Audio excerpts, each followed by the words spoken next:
ምን ነግራችሁ ብልጽግና የሰጣችሁ ማስጠንቀቂያ አለ። የይልማ መርዳሳ አድሚኒስትሬሽን የሰጣችሁ ማስጠንቀቂያ አለ።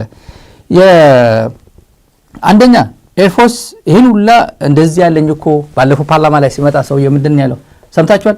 100 አውሮፕላን አለን ሲል ፓርላማው ዝም አለ። ሰምታችኋል ነው ያላችሁ ነገር ድጋሚ አጨብጭቡ ማለት ነው። ሰምታችኋል? 100 አለን ሲል ጨብጨብ አረጋ። ከዛ በቃ እኛ አየር ኃይላችን እንደዚህ ነው። አንድ ቢጫ ሄሊኮፕተር ብቻ ነበረችን ድሮ ከኃይለ ማርያም ስራካባት ኤርፎርስ አውሮፕላን አልነበረውም። አንድ ብቻ ለዛ ያቺ ብቻ ማለት እነ የትግራይ እንትኖችን ታስር ነው የነበረ እነ ክንፈዳኛው መርከብ ሰርቀሃል ብሎ የነበረ ፕሮፓጋንዳ ያኔ በሱ ማለት ነው። ያ ብቻ ምን ቀንደቀልዳለን እሷ ታርኬት አምታት ነው እንዳይባል ነው። ይሄ ሁላ ሚግና ሄሊኮፕተር የነበረው ያለውና አሁንም ያለውና ይሄ ሄሊኮፕተር ሚግም